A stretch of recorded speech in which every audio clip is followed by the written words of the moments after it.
kita great, may ara kita shepherd, may ara kita manugbantay. Ang rason kung nga nagalay down kita sa green pasture, bangod may ara kita ginatawag shepherd. Amen? May ara manugbantay sa aton. Ginadala niya kita sa halalban, hilamon nga green. Ginadala niya nagahatag siya sa aton sang kabuganaan. Ang kabuganaan na ginahambal sa Biblia, mga utod, hindi ini nga nagasulubra ang imumanggan.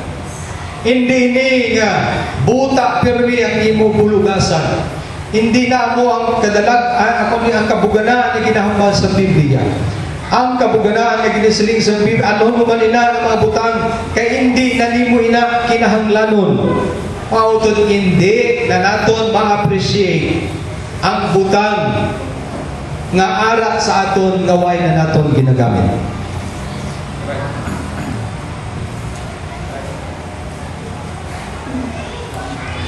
Ang television mo sa balay, 3 kabilog. Isa man lang dahil mo ginapagamit. Ginagamit mo, isa man lang.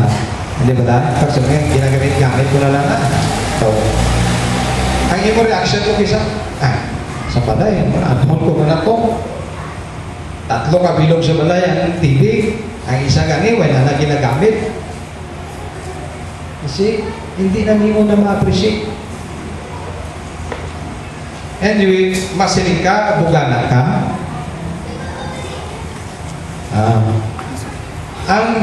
Ang kabuganaan, amo ginahambal sa Ginoo sa aton. Kasalaga natin niyon, nga may ara kita sa tagsa, every time that we have a need, our great shepherd is the one who supplies. And every time, ara kita nag-lay down kita sa ginatawag green pasture, ginalid kita niya sa still waters. Nga man, mga utod, ang kabuhi nga may kabugalaan, amo ang kabuhi nga may paghidapin.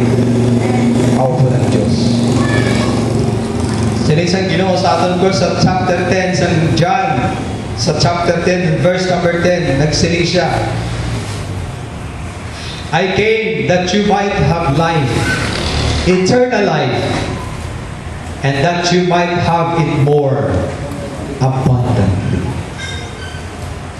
Kanami mga utod magkabuhi sa pagkabuhi nga may kabuganaan. Kag sa programa, kag sa sovereignty sa Dios, kag sa iya ginatawag naton nga providential care.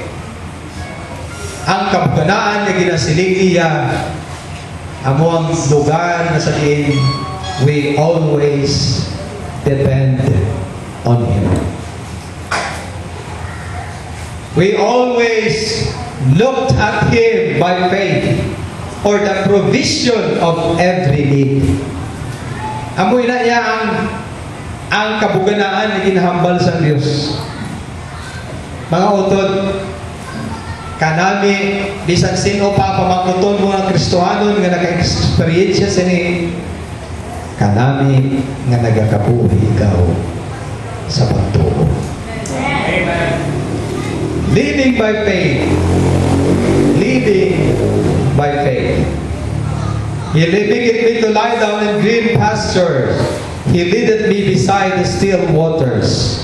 He restores my soul. He leadeth me in the path of righteousness for His name's sake. Because we have that great shepherd sa aton kabuhi. Wala kita nagatalang-talang sa sining kalibutan. He leads us in the path of righteousness.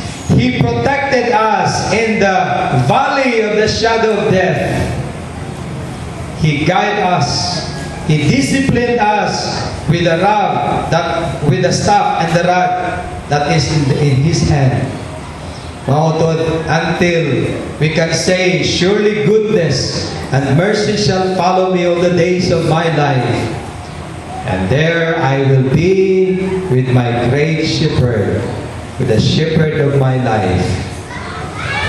And I will dwell in the house of the Lord forever. He is our great shepherd. Indeed, He is our good shepherd. And He is the chief shepherd of our soul. Salamat nga gintipigan niya ang atong kabuhi. Sa ikaduha nga bahin, sa ikaduha nga point sa aton sa mensahe sa Dios sa aton. That except the Lord still the storm, it continue in raging. It will continue in raging. Magluwas mga utod. Ang ginatawag naton storm, magluwas ang Diyos, magapalinong sang bagyo o kung sang unos. Ini nga unos magapadayon nga maga-rage. Magapadayon ni nga magamadlos. Amo ni ginhambal rin. Basta na sa Mark chapter 4 verse number 35. You can turn your Bible with me. In Mark chapter 4 and verse number 35.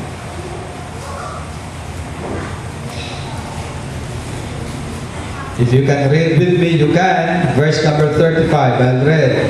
And the same day when the evening was come, he said unto them, Let us pass over unto the other side.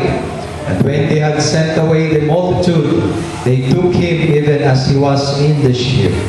And there were also with him other little ships.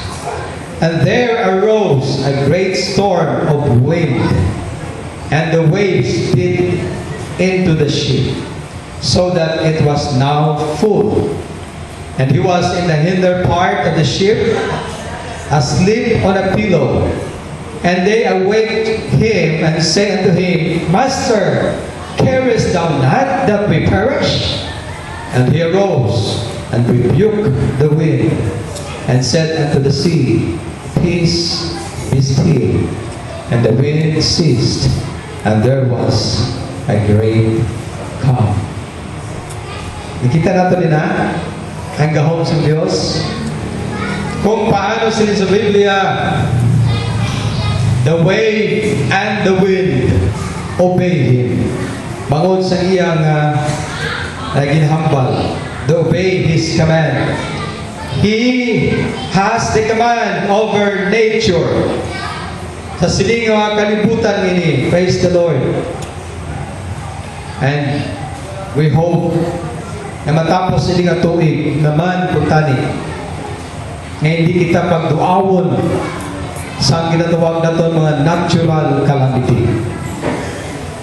Pero kung duawon matabukid pa nina, nakibalo kita nga hindi kita pagpabayaan sa Diyos.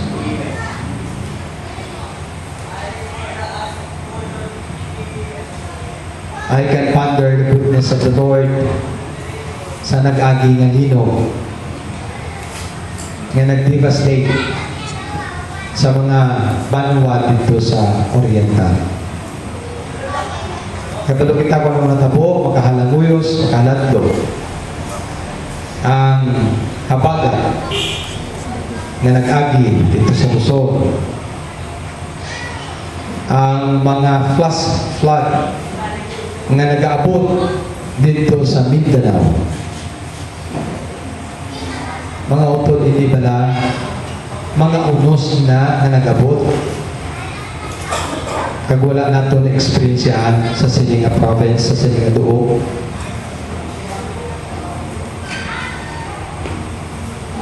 Daw ano yung nga papahayag sa gahong sa Ginoo.